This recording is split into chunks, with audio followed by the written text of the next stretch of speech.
sebelumnya kita berdoa terlebih dahulu ya, supaya materi yang Ibu sampaikan kalian bisa memahami dengan baik. Oke? Berdoa mulai. Kelasnya berdoa mulai. Bismillahirrahmanirrahim. Amin. Iya, anak-anak kalian kemarin belajar apa ya? Kalian masih ingat? Tes deskriptif. Iya. Masih ingat nggak? Teks yang memaparkan sebuah objek sesuai dengan pengalaman penulis. Iya. Biasanya apa sih yang dipaparkan itu dalam teks deskripsi itu? Itu kucing. Kucing bisa. Terus kayak benda-benda gitu ya. Iya. Matahari. Iya, matahari. Buah. Iya, boleh buah. Ya, makanya teks deskripsi itu dipaparkan agar sang pembaca itu mengalami atau melihat, merasakan dari teks yang dijabarkan tersebut. Ya. Oke, sekarang hari ini kita memulai pembelajaran materi apa?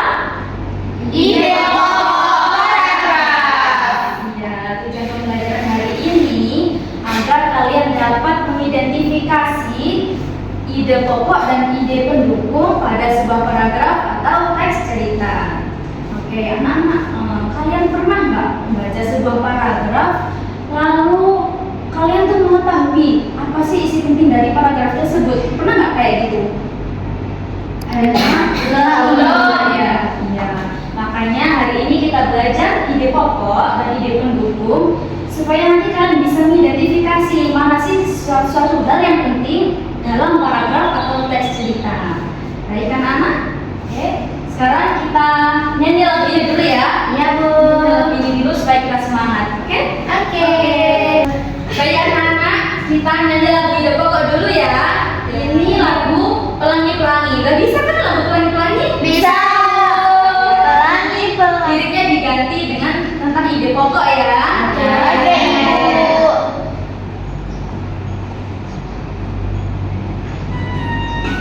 Nyanyi bersama-sama.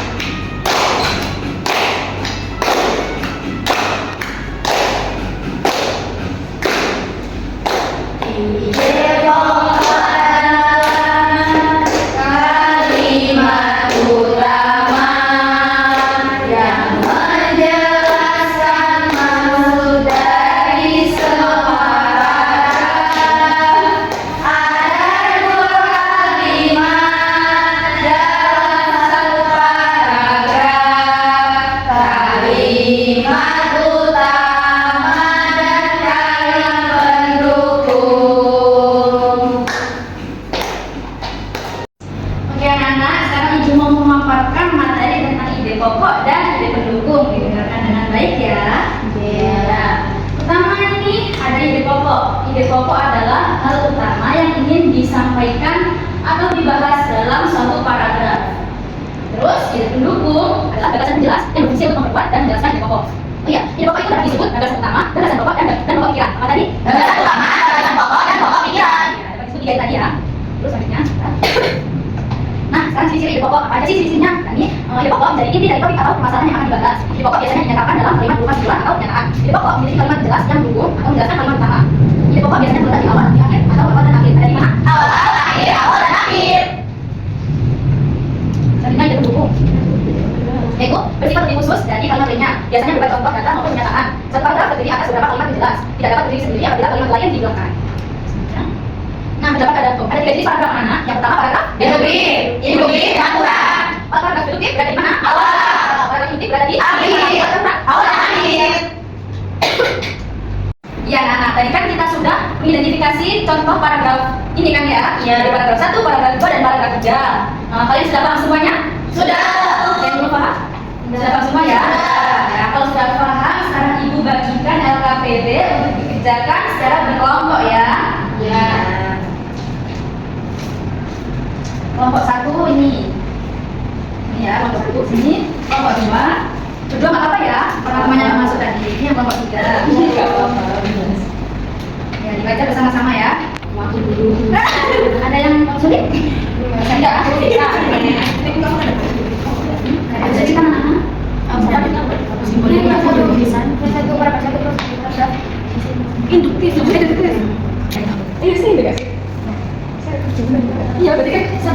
Jawabannya sampai titik.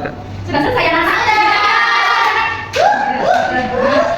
Sekarang ibu mau perwakilan dari masing-masing kelompok berdebat mempresentasikan hasil kerjaannya. Ya, siapa? Siapa? Ambil ya, balik maju. Kok yang kedua? Ini jangan kepo. Ya, nomor satu siapa? Nomor 1 tuliskan di pokok dari paragraf pertama. Dan ini kemudian di desa nenek adalah pengalaman yang menyenangkan pertama. Menyenangkan. Yang kedua, kalimat ini pendukungnya itu setiap pagi udara di sana sangat sejuk dan segar. Nah, paragraf itu termasuk jenis paragraf apa? Paragraf deduktif. Nomor dua, Tuliskan di pokok dari paragraf kedua. Liburan di desa bukan hanya menyenangkan tetapi juga penuh pelajaran berharga. Tuliskan di pokok itu pendukung paragraf kedua. Bahkan kami mencoba membuat kerajinan dari bambu bersama warga desa. Semua kegiatan itu membuat kami merasa senang dan belajar banyak hal baru. Paragraf kedua termasuk jenis paragraf induktif. nomor tiga. Yang pertama, tuliskan ide pokok dari paragraf ketiga. Desa Memek sangat asri dan nyaman untuk dikunjungi. Tuliskan ide pendukung paragraf ketiga. Itu di sepanjang jalan terlihat pohon-pohon besar yang indah. Suasana desa juga tenang dan jauh dari bisingan. Itulah sebabnya aku selalu ingin kembali ke sana setiap liburan. Paragraf ketiga termasuk jenis paragraf campuran. Ya, silakan buat teman-teman.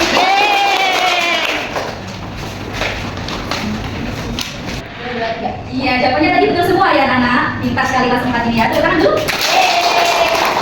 Sekarang Ibu mau kasih penguatan sebentar ya tentang materi hari ini.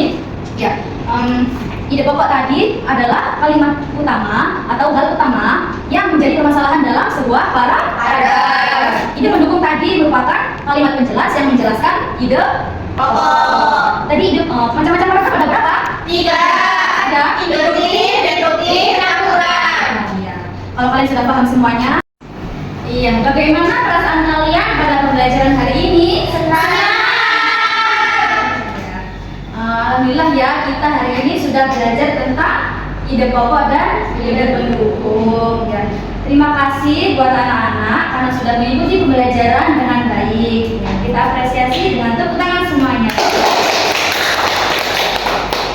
Baik, karena untuk pembelajaran sudah selesai, kita berdoa dulu ya. Tuanya.